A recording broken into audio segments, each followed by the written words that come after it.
تقبل الله منا ومنكم عيد مبارك علينا وعليكم تقبل الله منا ومنكم عيد مبارك علينا وعليكم على عباده الذين اصطفى أما بعد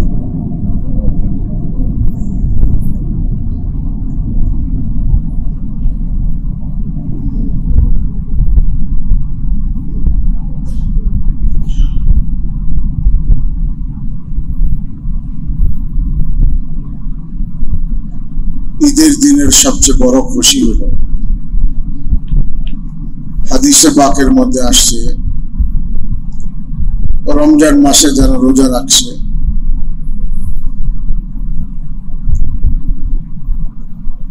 তারাবির নামাজ পড়ছে তো ঈদের রাত্রিতে আল্লাহ তাআলা রোজাদার এবং নামাজীকে পুরস্কৃত করেন আর ঈদের দিন সকালবেলা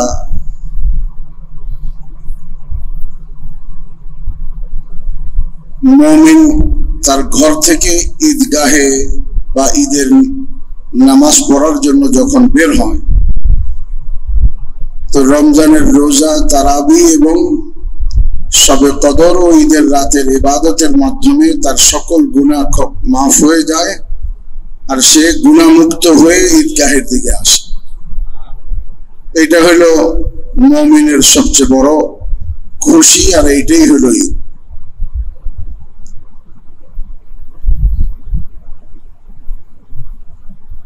যে রোজা রাখে নাই, তারাবি পড়ে নাই, আর যে আল্লাহর হুকুম পুরা করে নাই তার জন্য ঈদ নয়, বরং এক riwayat-এর মধ্যে রাসূলুল্লাহ সাল্লাল্লাহু আলাইহি ওয়াসাল্লাম এমন ব্যক্তিদেরকে তো ঈদগাহে আসতে বারণ করছেন, তোমরা আইসো না, এমন লোক যাতে না আসে।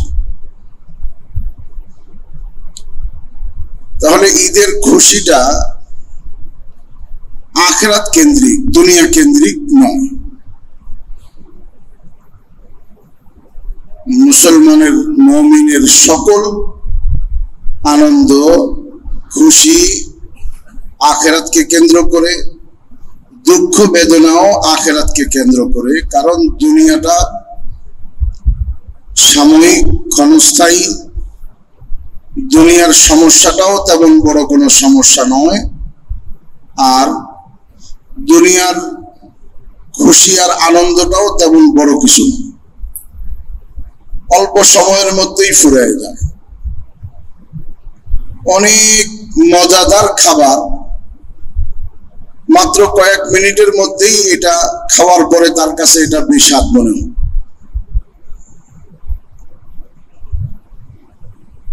অনেক দামি কাপড় চোপড় মাত্র কয়েকদিন ব্যবহার করার পরেই পুরাতন হয়ে যায়। মুমিনের আসল খুশি আখিরাত কেন্দ্রিক এই জন্য যে সেখানকার খুশিগুলি চিরস্থায়ী।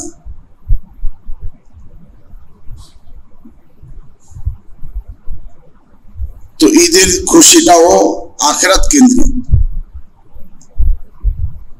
অর্থাৎ রমজানে আল্লাহ তাআলা রোজা রাখার মাধ্যমে, তারাবি পড়ার মাধ্যমে, ইবাদতের মাধ্যমে যাদেরকে ক্ষমা করছেন, এরা যখন ঈদগাহে আসে আমরা দেখতে পাই না, কিন্তু রাস্তার প্রতিটি মোড়ে সারিবদ্ধভাবে ফেরেশতারা দাঁড়ানো আছে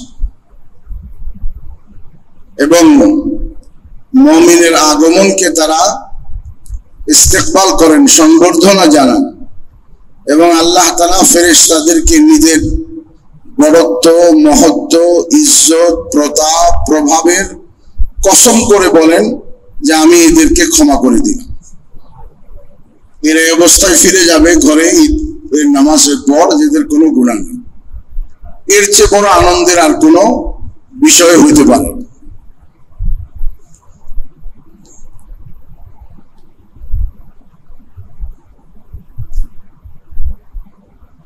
এখন ঈদের আনন্দ কেউ যদি দুনিয়া কেন্দ্রিক মনে করে, তাহলে তার ঈদ কেমন কাটলো, কেমন হইল, এটার মাপকাঠি হলো খাবার দাবার, পোশাক আশাক। এই জন্য দেখেন মুসলমানের মধ্যে 90% বললে ভুল হবে না যে যারা ঈদ উদযাপন করে কাপড় ও খাবারের মাধ্যমে এবং এটাকে দুনিয়া কেন্দ্রিক মনে করে। ক্ষণিকের তরে 2 রাকাত নামাজের জন্য আসা, ওইটুকু সময় আল্লাহকে মনে করা, এর পরক্ষণে আবার আমরা সবাই ভুলে যাই। অথচ আমাদের এই আনন্দটা, ঈদের আনন্দটা আখিরাত কেন্দ্রিক। কেউ যদি কারো বাড়িতে পরিস্থিতির কারণে বেড়াইতে যেতে নাও পারে, তাতেও আনন্দের কোনো ঘাটতি ঘটবে না। তার কারণ হলো আল্লাহর পক্ষ থেকে ক্ষমা ঠিকই করবে। কেউ যদি পরিস্থিতির কারণে আত্মীয় স্বজন, নিজের মা বাবার কাছে, আত্মীয় স্বজনের কাছে, নিকট আত্মীয়ের কাছে, গ্রামের বাড়িতে অথবা কোথাও যেতে পারে নাই, এতে আনন্দের কোনো ঘাটতি নাই, কমি নাই। তার কারণ হলো আজকের দিনের ক্ষমা, আজকের দিনে আল্লাহ পাকের পক্ষ থেকে ক্ষমার ঘোষণা, রহমত, বরকত, কোনো কিছুতেই আল্লাহ তাআলার পক্ষ থেকে কোনো কমি হবে না। যে আল্লাহ পাকের কাছে ওরকম ভাবে চাইবে, নিবে, আল্লাহ তাআলা তাকে দেওয়ার জন্য প্রস্তুত আছে। বুদ্ধিমানের কাজ হলো যে এই দিনেও মানুষ আখিরাতকে স্মরণ করে। আজকে আমরা যেমন নাকি গোসল করে ভালো কাপড় পরে সবাই মসজিদে আসছি, আমাদের মধ্যে একটা রেওয়াজ আছে যে ভালো কথার মধ্যে মরার কথা কইেন না, এইটা এমনি শুনলেই কেমন লাগে, তার মধ্যে ঈদের দিন কমপক্ষে এইটা কইেন না। অথচ ঈদের দিন এটা দিয়েই শুরু করা উচিত, যাতে আমাদের আনন্দ উল্লাসটা সীমা লঙ্ঘন না করে। এটা দিয়েই শুরু করা উচিত। ঘরেও বিবি বাচ্চাকে এই কথা বলেই শুরু করা উচিত। দেখো, এই সেমাইয়ের মজা অল্প সময়ে, জান্নাতে আল্লাহ যে সেমাই দিবেন, জান্নাতে আল্লাহ যে খাবার দিবেন, সেটার স্বাদ এত হবে যে আমাদের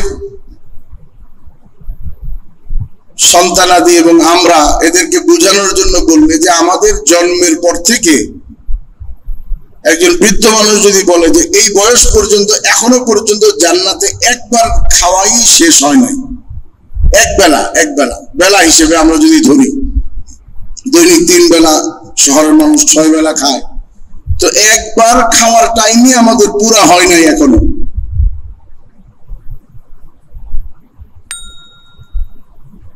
তো আমরা গোসল করে নামাজের প্রস্তুতি নিয়ে আসছি। একটা দিন আসবে, এই মহল্লায় হোক, অন্য মহল্লায় হোক, এই শহরে হোক, অন্য শহরে হোক, এই দেশে হোক, অন্য দেশে হোক, ঠিক এরকমই একটা প্রস্তুতি নিয়ে আমাকে আপনাকে মসজিদ পর্যন্ত আসতে হবে। পার্থক্য এতটুকু, আজকে নিজে গোসল করছি, ওই দিন আরেকজন করাই দিবে। আজকে নতুন কাপড়টা নিজে নিজে পরিধান করছি, ওই দিন নতুন কাপড়টা অন্য কেউ পরাই দিবে। আজকের পারফিউম আর আতর খুশবু নিজে ব্যবহার করছি, ওই দিন অন্য কেউ ব্যবহার করে দিবে। আজকে নিজে পায়ে হেঁটে, রিকশায় বা গাড়িতে নামাজ পড়ার জন্য আসছি, ওই দিন 4 জন মানুষের কাঁধের উপরে ভর করে মসজিদ পর্যন্ত আসব। এমন একটা দিন আমাকে আপনাকে সম্মুখীন হইতেই হবে। ওই দিনটাকে মনে করলে আজকের দিনটা সার্থক হবে। ওই দিনের প্রস্তুতির জন্যই আজকের এই মসজিদে আসা, আজকের নামাজ, আজকের এই রোজা, আজকের এই ইবাদত, ওই দিনের জন্য।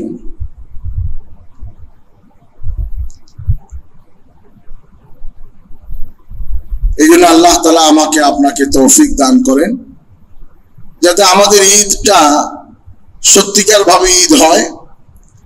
আমাদের ঈদটা যাতে শরীয়তের ভাষায় ওয়াঈদ না হয়।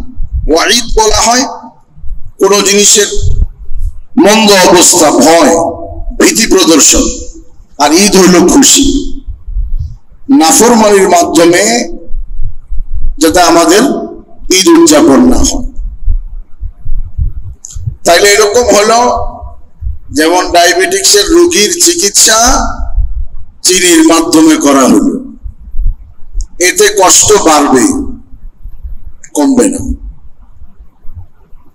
অর্থাৎ দুনিয়া দিয়ে যদি কেউ ঈদ উদযাপন করতে চায় তাতে তার পেরেশানি বাড়বে, তার এই খুশিতে সে সত্যিকার আত্মার প্রশান্তি লাভ করবে না। আজকে আমরা মসজিদ পর্যন্ত আসছি, তো একদিন যে আমাদেরকে আসতে হবে এই ঘাটিগুলি তো আমরা সবাই দেখছি। আমাদের দাদা নানা অথবা আমাদের মধ্যে বয়োবৃদ্ধদের ইন্তেকাল হয়েছে, তাদেরকে আমরা দেখছি, গোসল করানো হয়েছে, কাফন পরানো হয়েছে, মসজিদে আনা হয়েছে, জানাজা হয়েছে।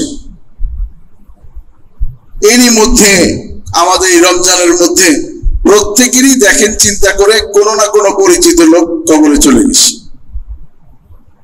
আমাদের আলাদা আলাদা পৃথক পৃথক চিন্তা করেন যার যার জায়গায়, যে প্রত্যেকেরই কিছু না কিছু আত্মীয় স্বজন খুঁজলে পাবেন কেউ না কেউ কবরে চলে গেছে। তো এই ঘাটিগুলি, এই জায়গাগুলি আমরা যেমন দেখি এবং বিশ্বাস করি যে হ্যাঁ এটা তো ঠিক, এই জন্য কেউ কি কারো কোনো দারুল ইফতাতে ফতুয়া চায় যে আসলেই মৃত্যু হবে কিনা এই ব্যাপারে ফতুয়া দেন? কেউ কি কারো কাছে মাসআলা জিজ্ঞাসা করে যে আসলেই কি মৃত্যু বলে কিছু আছে কিনা? কেউ জিজ্ঞাসা করে না, কারণ এটা এমন বাস্তব যা আমরা প্রত্যেকেই অবলোকন করি, প্রতিদিনেই বা প্রতি সময় কারো না কারো সংবাদ পাই, যার কারণে এতটুকু বিশ্বাস আসে আমাদের যে হ্যাঁ এই দিনটা ঘটবে। কিন্তু এই দিনের মৃত্যু, তার পরবর্তী গোসল, তার কাফন পরানো, তাকে মাটিতে দাফন করা, এতটুকু আমরা দেখছি। এর আগে সামনেটা আমাদের জানা নাই। এই জন্য রাসূলুল্লাহ সাল্লাল্লাহু আলাইহি ওয়াসাল্লাম আমাদেরকে আল্লাহর পক্ষ থেকে জানাইছেন, সংবাদ দিয়েছেন, খবর দিয়েছেন যে শোনো, তোমাকে দাফন করে কবরস্থ করে যখন তোমার আত্মীয় স্বজন চলে আসবেন, তো তখন তোমার কবরটা দুইটার একটা হবে, তৃতীয় কোনো জিনিস হবে না। আল কবরু ইম্মা রাউযাতুন মিন রিয়াজিল জান্নাহ আও হুফরাতুন মিন হুফারিন নার। হয় তোমার কবরটা জান্নাতের একটা বাগিচা হবে, বাগান হবে, অথবা তোমার কবরটা জাহান্নামের একটা গর্ত হবে। এখন আমার কবর কি হবে? তো আল্লাহ কোরআনে পাকের মধ্যে বলছেন, ইয়া আইয়ুহাল্লাযীনা আমানুত্তাকুল্লাহা ওয়াল তানজুর নাফসুম মা কদ্দামাত লিগাদ ওয়াত্তাকুল্লাহ। হে ঈমানদার, তোমরা আল্লাহকে ভয় করো এবং দেখো যে তোমরা আগামীর জন্য কি পাঠাইছো। এখানে আগামী বলতে যেখানে তোমার দেখা শেষ, কবর হওয়া পর্যন্ত দেখছো, এর পরবর্তী যেটা এটা আগামী। এই আগামীর জন্য তুমি কি করে পাঠাইছো? যদি আগামীর জন্য তোমার প্রস্তুতি ঠিক থাকে, তো পৃথিবীর সমস্ত মানুষ একত্রিত হয়ে তোমার কবরের বাগানটাকে নষ্ট করতে পারবে না। চাই যে মাটিতেই তোমাকে দাফন করা হোক, কালো মাটি, লাল মাটি, বালু মাটি, ভেজা মাটি, অল্প গর্ত, বেশি গর্ত, গ্রামের কবরে, শহরের কবরস্থানে, অথবা অচেনা জায়গায়, যেখানেই হোক, তোমার প্রস্তুতি গ্রহণ যদি ঠিক থাকে, তাহলে তোমার কবরকে বাগান হওয়া থেকে কেউ ঠেকাইতে পারবে না। আর যদি তোমার পূর্ব প্রস্তুতি না থাকে, তো মনে রেখো, তোমার কবরের আগুন কোন পৃথিবীর সাগর নিভাইতে পারবে না। আমাদের গোটা ৬০-৭০ বছরের জীবনটাই ওই আগামী দিনের প্রস্তুতির জন্য আল্লাহ তাআলা দিয়েছেন। আজকে দেখেন, সাধারণভাবে মৃত্যু তো সব মানুষেরই হবে, নিশ্চিত একটা জিনিস, তারপরেও এটা থেকে বাঁচার জন্য কত চেষ্টা। কত চেষ্টা মানুষ করে, অথচ এটা আল্লাহর পক্ষ থেকে সুনিশ্চিত, যখন আসা লা ইস্তাখিরুনা সাআতাম ওয়া লা ইস্তাকদিমুন, এক মুহূর্ত আগেও হবে না, এক মুহূর্ত পেছনেও যাবে না। আমি এরকম একজন মানুষও দেখছি যার হাতে সবসময় পানির বোতল থাকে। তাই বললাম যে পানি তো সব জায়গায় পাওয়া যায়, বোতল রাখার কারণ কি? তার কাছে জিজ্ঞাসা করি নাই, যে কোনো ভাবে জানছি যে উনি দেশের পানি খান না, বাইরের পানি, কোন নির্দিষ্ট একটা পানি অনেক দামে কিনতে পাওয়া যায়, ওই পানি স্বাস্থ্য ঠিক রাখার জন্য। কিন্তু যখন ওনার ইন্তেকাল হয়েছে, বয়স খুব বেশি হলে 50, অথচ আমাদের দেশে কুয়ার পানি, নালার পানি, খালের পানি খাইয়া 80 বছরের বহু লোক আছে, তার বোতলের পানি তাকে বাঁচাইতে পারে না। এটা আল্লাহর পক্ষ থেকে নির্ধারিত, এটা নিয়ে ঘাবড়াইবার বিষয় না যে আমারে অমুক রোগে ধরবে কিনা, বাঁচবো কিনা, মরে যাবো কিনা। দেখার বিষয় হলো মৌতের পরে প্রস্তুতি আছে কিনা, আর কোনো কিছু তেমন দেখার। যতটা সচেতন মানুষ মৌত থেকে বাঁচার জন্য হয়েছে, এইটুক যদি আখিরাতের জন্য হইতো, তাইলেও তারা আখিরাতের অনেক প্রস্তুতি হয়ে যেত। যতগুলি টাকা মানুষ দুনিয়াতে এই রোগ থেকে বাঁচার জন্য অবলম্বন করছে, হাই এতটুকু খরচ যদি ঈমান শিখার জন্য, দ্বীন শিখার জন্য, আমল শিখার জন্য খরচ করত, তাইলেও তার কাছে যথেষ্ট পরিমাণের আসমানি ইলম তার সিনার মধ্যে আসত।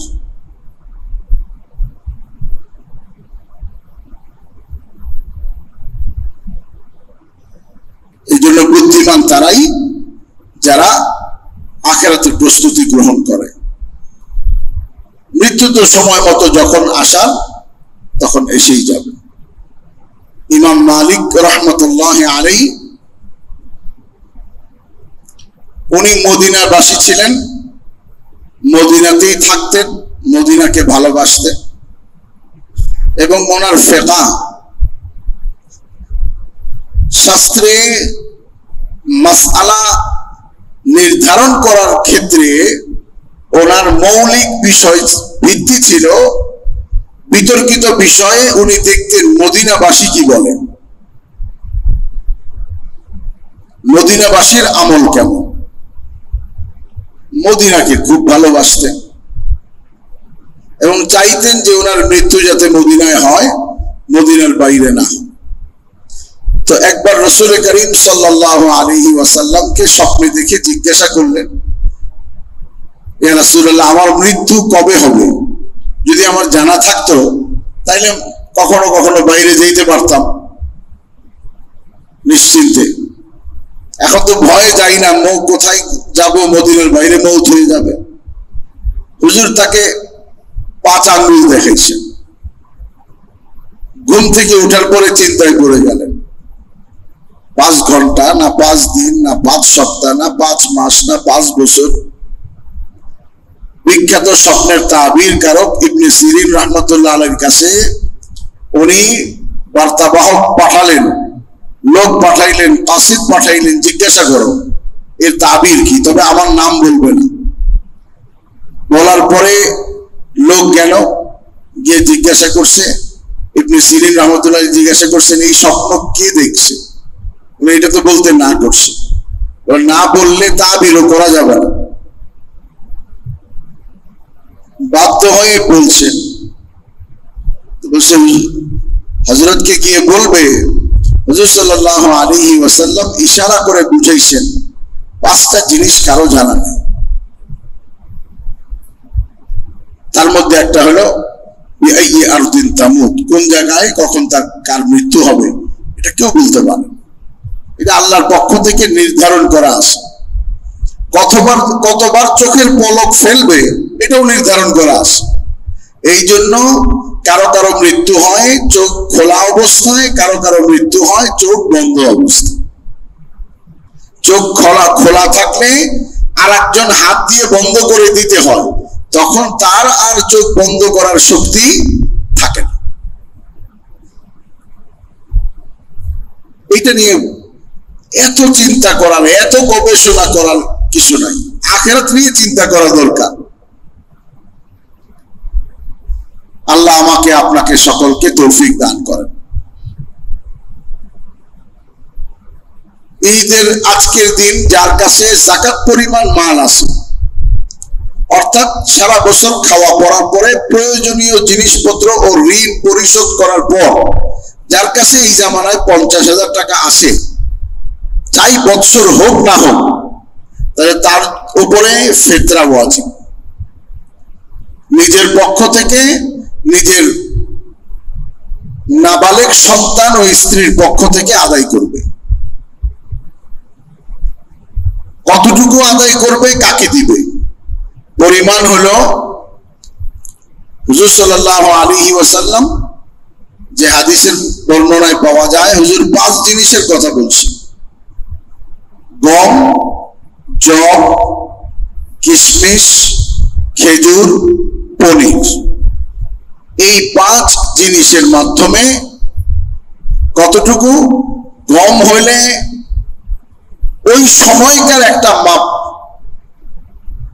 সেটা ছিল স, গম হইলে আধা স, পৌনে 2 সের, কিংবা কেজি হিসেবে 1 কেজি 650 গ্রাম। আর বাকি 4টাতে হলো পূর্ণ 100, অর্থাৎ 3.5 সের। এখন কে কোনটা আদায় করবে? কেউ যদি সহজভাবে চায় তো গম থেকে আদায় করবে, এটা হলো সবচেয়ে সহজ। আর কেউ যদি মনে করেন আমি উত্তম ভাবে আদায় করব, ঈদের পাঞ্জাবিটা 500 টাকায় হইলেও হইতো, কিন্তু আমার পাঞ্জাবিটা 500 টাকার নয়, আড়ং থেকে ফারং থেকে 5,000 টাকায় কেনা, তাহলে 70 টাকায়ও ফিতরা আদায় হয়ে যাইতো। আমি তা না করে আল্লাহ তৌফিক দিলে খেজুরের মাধ্যমে, আরো হয় কিশমিশের মাধ্যমে, আরো ভালো হয় পনিরের মাধ্যমে 350 পনিরের দাম আসে তার একজনের ফিতরা। কারণ এটা আখিরাতের জন্য জমা থাকবে। আল্লাহ তাআলা এটাকে নিজে হেফাজত করে কিয়ামতের দিন এটার প্রতিদান আল্লাহ তাআলা দিবে। কাকে দিবে? যার কাছে এই পরিমাণ মাল নাই, যেই পরিমাণ মাল থাকলে যাকাত হয়, অর্থাৎ খায়া পরে তার কাছে ব্যালেন্স কিছু নাই, এমনি থাকে, খায় চলে মোটামুটি, তাকেও দেওয়া যাবে। গরিব অসহায় তাকেও দেওয়া যাবে। তো এইটা হলো রমজানের সাথে সম্পৃক্ত, ঈদের দিনের সাথে সম্পৃক্ত একটা বিষয়। যারা রমজানে আদায় করে দিছি আলহামদুলিল্লাহ, না করে থাকলে ঈদের নামাজের আগে আগে আদায় হওয়াটাই সুন্নাত। কিন্তু ঈদের নামাজের আগে কোনো ভুল ক্রমে আদায় না হয়ে থাকলেও ঈদের নামাজের পরে হলেও আদায় করতে হবে, এবং তখনও আদায় করলে ওয়াজিব আদায় হয়ে যাবে। আর একটা বিষয় হলো রাসূলুল্লাহ সাল্লাল্লাহু আলাইহি ওয়াসাল্লাম ইরশাদ ফরমান, যখন কেউ রমজান মাসে রোজা রাখে, আজকে থেকে শাওয়াল মাস শুরু হলো, আজকে তো রোজা রাখা হারাম, আজকের পর আগামীকাল থেকে শাওয়াল মাসে যে ব্যক্তি 6টা রোজা রাখবে, মান সামা রমাদান সুম্মা তাবাহু সিত্তাম মিন শাওয়াল কানা কাসিয়ামিদ দাহর, সে যেন পুরা বছরই রোজা রাখে। তার কারণ আরবিতে বৎসর কয় দিনে হয়? 359 দিনে হয়। আর আল্লাহ পাক মানুষের আমলের বদলা কতটুকু দেন? মিনিমাম 10 গুণ। তাহলে 30 দিনে 300 দিনের রোজা নেকি হয়ে গেছে। বছরে আর 60 দিন বাকি আছে, ওই 6টা রোজার দ্বারা বাকি 60 দিন পুরা হইলে সে যেন 1 বছর পুরাটাই রোজা রাখে। এটাও আমল করার চেষ্টা করি। রমজানে যেমন আমরা আমলমুখী হয়েছিলাম, কোনোটাকে ছেড়ে না দিই। কেউ যখন মিডল ক্লাস থেকে হাই ক্লাসে যায়, কোনো অবস্থা থেকে তার উন্নতি হয়, সেখান থেকে নিচে নামে না। এমনকি আমাদের বাংলাদেশের স্বভাব তো হলো কোনো জিনিসের দাম বাড়লে আর জীবনেও কমে না, কোনো কারণে যদি বেড়ে যায়। তো রমজানে আমাদের দাম বাড়ছিল, আমল ভালো হয়েছিল, এটার কমায় লাভ কি? এটাকে আর না কমাই, এটাকে ধরে রাখার চেষ্টা করি। অন্তত পক্ষে 5 ওয়াক্ত নামাজ জামাতের সাথে পড়া। পরিস্থিতির কারণে এখন নিষেধ করছে, সেটা ভিন্ন কথা।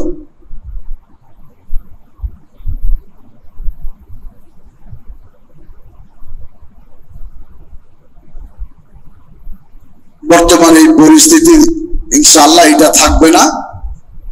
আল্লাহ তো নিয়ে এরকম ভীষণেও হয়েছে, চলে গেছে। কিন্তু এই অবস্থাতে যে আমল করা হবে, আমলটা থাকবে। সুতরাং আমলটাকে বাকি রাখি। ঔষধের এহতেমামের চেয়ে আমলের এহতেমাম বেশি করি। বিশেষ করে এই মুসিবত, এই রোগের জন্য এক জায়গায় বসে একটা দরুদ শরীফ 7 বার পড়ি। আল্লাহুম্মা সাল্লি আলা মুহাম্মাদিন বিআদাদি কুল্লি দাইন ওয়া দাওয়াইন। প্রত্যেক রোগ ও ওই রোগ থেকে মুক্তির ঔষধ সমপরিমাণ আল্লাহ তাআলা রাসূলের উপরে রহমত নাযিল করেন। ওয়া বারিক ওয়া সাল্লিম।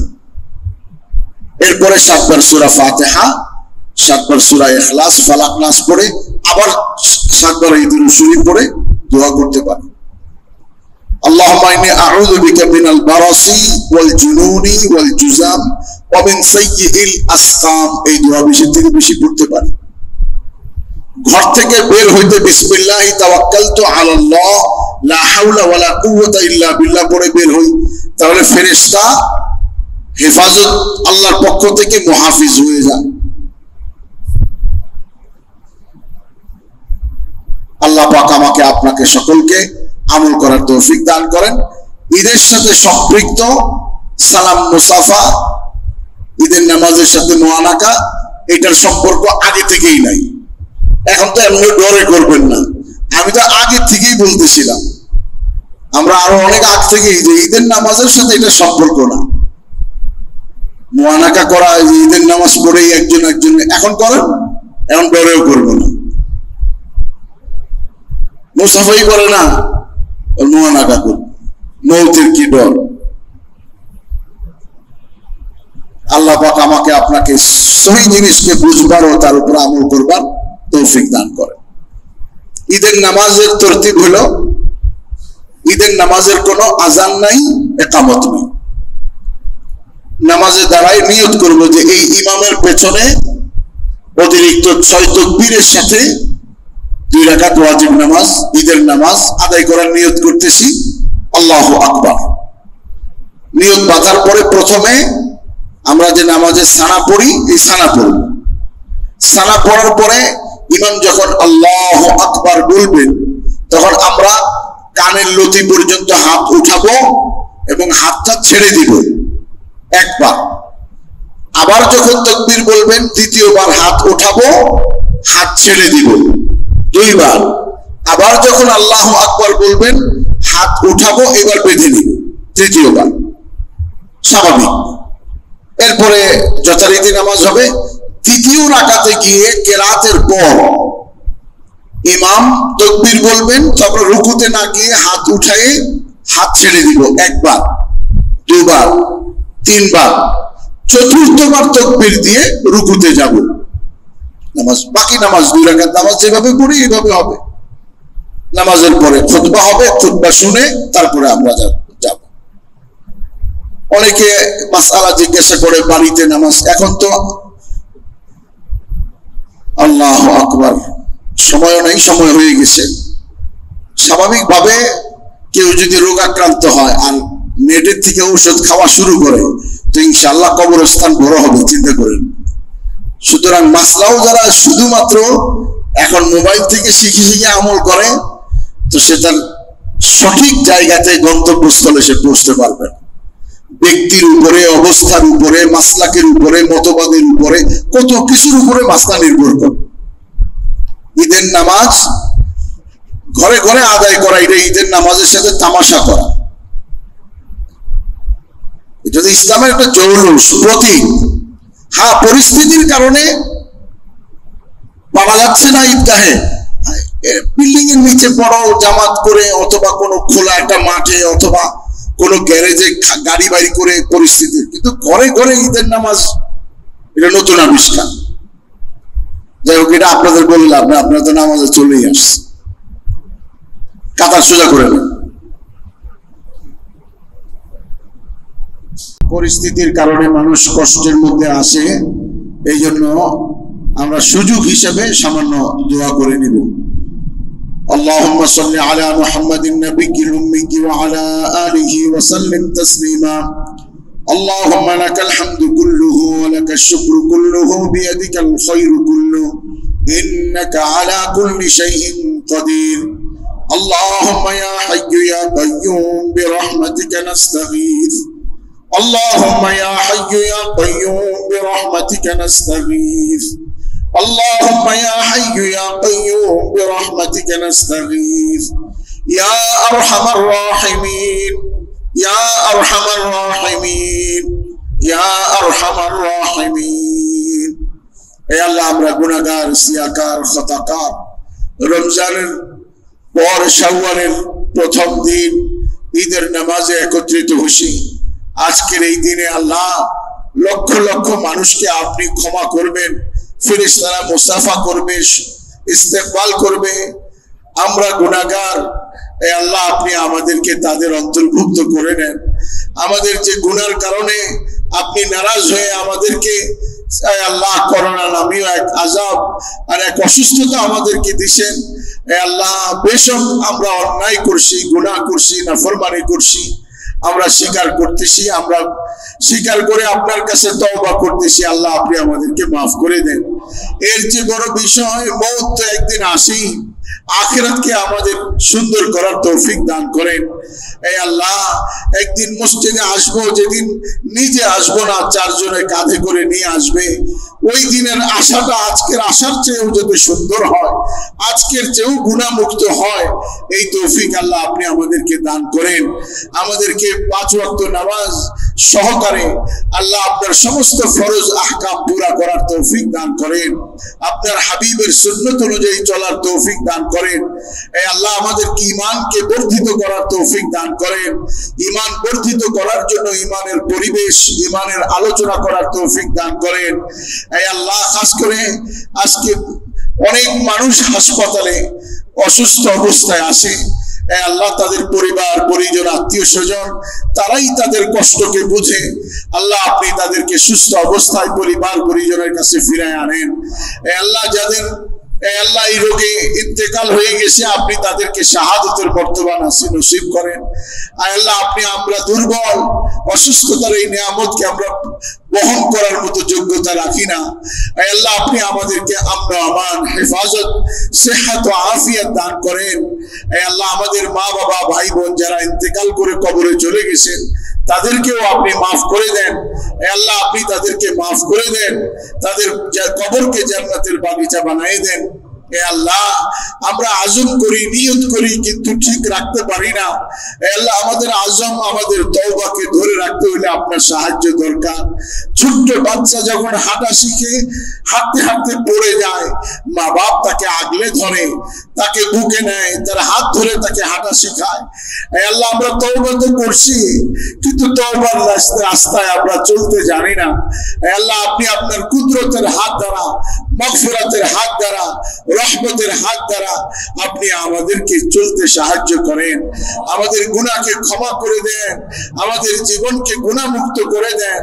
আমাদের আল্লাহর উপরে নারাজ হয়ে আজকে দুনিয়াতে যে পরিস্থিতি, আল্লাহ মানুষ বস্তুকে দোষারোপ করে, আসলে তো আপনাকে আমরা নারাজ করছি। আল্লাহ আপনি আমাদেরকে মাফ করে দেন। আল্লাহ আপনি আমাদেরকে মাফ করে দেন। আল্লাহ আপনি আমাদেরকে মাফ করে দেন। আল্লাহ আজকের এই ঈদের দিনের উসিলাতে আপনি মাফ করে দেন। আল্লাহুম্মা সাল্লি আলা মুহাম্মাদিন নবিয়্যিল উম্মি ওয়া আলা আলিহি ওয়া সাল্লিম তাসলিমা। اللهم إنك عفو كريم تحب العفو فاعف عنا يا كريم. سبحان ربك رب العزة عما يصفون وسلام على المرسلين والحمد لله رب العالمين. السلام عليكم.